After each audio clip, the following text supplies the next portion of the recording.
Hi everyone and welcome to Religion Story YouTube channel.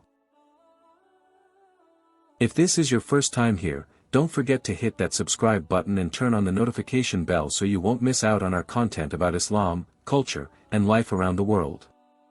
In today's video, we're diving into a topic that rarely gets the spotlight. What's life really like for Muslims in Italy?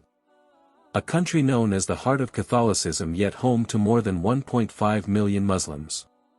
Let's explore how they live, the challenges they face, and how the younger generation is becoming a symbol of hope and change. Stick around till the end, you won't want to miss this.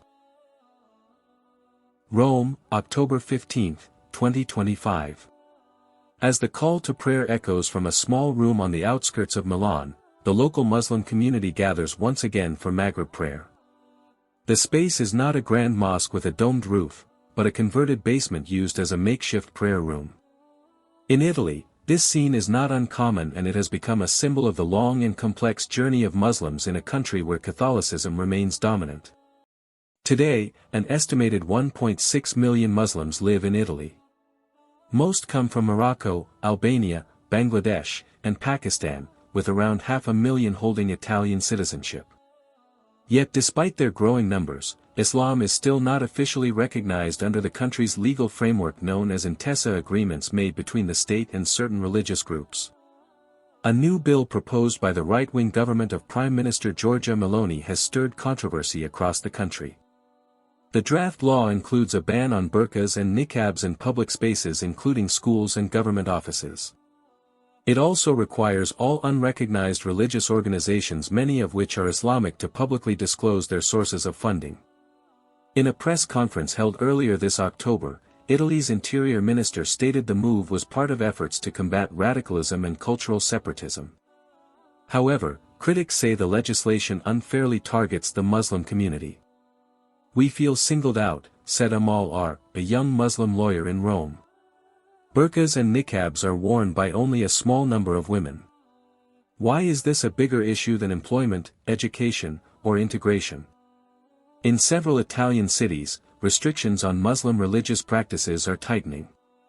In Monfalcone, a small town in the northeast, local authorities have banned congregational prayer in unofficial spaces even though the city lacks a mosque with adequate capacity. The local imam called the measure a silent attempt to marginalize our faith. "If there's no official place to pray, what are we supposed to do? We follow the law, but we also want to worship," he told local media. Despite these challenges, a new generation of young Italian Muslims is driving change. They speak fluent Italian, are more engaged in education and the workforce, and are increasingly visible in public life. Some are entering local politics, while others are working as journalists and social activists. Nadia El Ghazali, a 23-year-old law student in Naples, described the experience as a double struggle, maintaining her Muslim identity while being accepted as part of Italian society. "We're not outsiders. We were born here, raised here. But sometimes we have to prove twice as hard that we are loyal citizens who contribute," she said. Amid the friction, there are signs of progress. Several city governments have established interfaith forums. Schools and universities are also beginning to open spaces for dialogue on religious and cultural diversity. The national government, while pushing for stricter regulation, has indicated a willingness to continue formal dialogue with Islamic representatives, particularly regarding official recognition under the Intesa framework. Islam in Italy today reflects the broader tensions of modern Europe, a mix of anxiety, hope, and the ongoing search for belonging in a rapidly globalizing world. For millions of Muslims in Italy, their struggle goes beyond prayer. It's about being acknowledged as part of a pluralistic, democratic society. "We want to be a bridge, not a wall." A quote from a young Muslim in Bologna who now leads an interfaith dialogue organization. Rome, October 15, 2025. At a high school on the outskirts of Turin, 17-year-old Amina stood before her class. The assignment, a presentation on identity and cultural roots. With a steady voice, she began, "I am an Italian citizen. I am also a Muslim. These are not opposites, they complement each other." Her simple statement was met with silence. Some classmates looked down, others appeared confused. Amina knew that every word she spoke was under scrutiny, not just as part of a school project, but as a declaration of identity in a society still learning how to embrace difference. Across Italy, thousands of young Muslims like Amina live double lives, as part of Italy's new generation, yet also as carriers of their parents' cultural and religious legacies.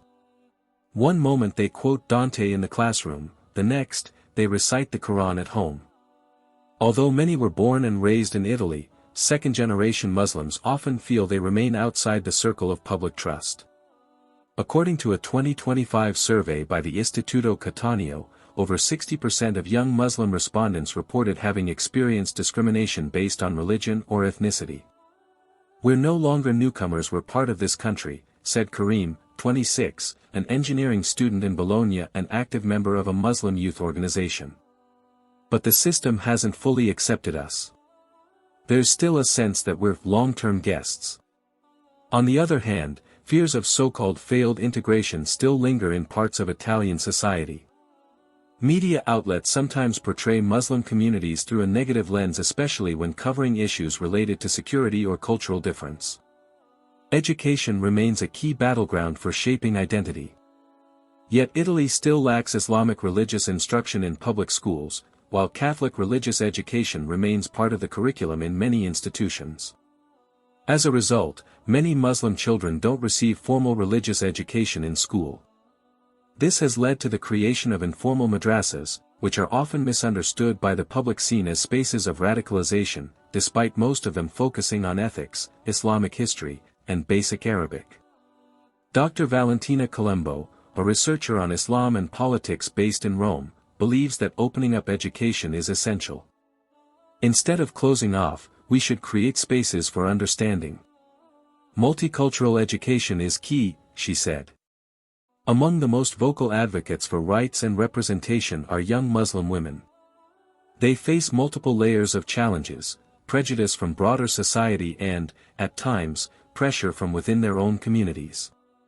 Fatima Benyahia, a Moroccan-Italian journalist working for a national media outlet, says Muslim women must claim space in public life. "We can wear the hijab and still be professional. We can be religious and still be critical thinkers. Don't reduce women to stereotypes." Fatima has been the target of online hate for wearing a hijab while reporting on national news. Still, she chooses to persist. "I want young girls to know that being a Muslim woman doesn't mean staying invisible. It can be a strength if you know how to define it on your own terms," she said. Despite persistent challenges, signs of progress are emerging. In major cities like Milan, Bologna, and Palermo, Muslim communities are increasingly active in civic life, from organizing blood donation drives and disaster relief efforts, to leading interfaith dialogues. This year, for the first time, a Muslim woman was elected to the city council in Florence, a symbolic step toward inclusion. At the same time, pressures on Muslim communities continue, with the government introducing new policies. But the Muslim community is no longer silent. National Muslim forums are now better organized, more vocal, and legally engaged. Like many other European nations, Italy stands at a crossroads in its social history, balancing national identity with the realities of multiculturalism. Muslims in Italy, both immigrants and those born on Italian soil, are becoming central to this unfolding narrative. In a park in Naples, a Tunisian-born father kicks a soccer ball with his son, born in Italy. When asked about his hopes for the boy's future, he replies simply, "I want him to be Italian without having to stop being Muslim." A simple wish, perhaps. But in a country still learning to evolve, such hopes may be the true beginning of change. So that was a brief look into the life of Muslims in Italy, their struggles, identity, and the hope that grows amid challenges. I hope this video helps open our minds to the fact that being a Muslim abroad isn't always easy, but there's always room to grow. If you enjoyed this kind of content, don't forget to hit like, share your thoughts in the comments, and of course, subscribe so you won't miss our upcoming videos. Thanks for watching, and see you in the next video. Note, the names, images, and/or videos displayed in this content have been anonymized or altered to protect the privacy and identities of the parties involved.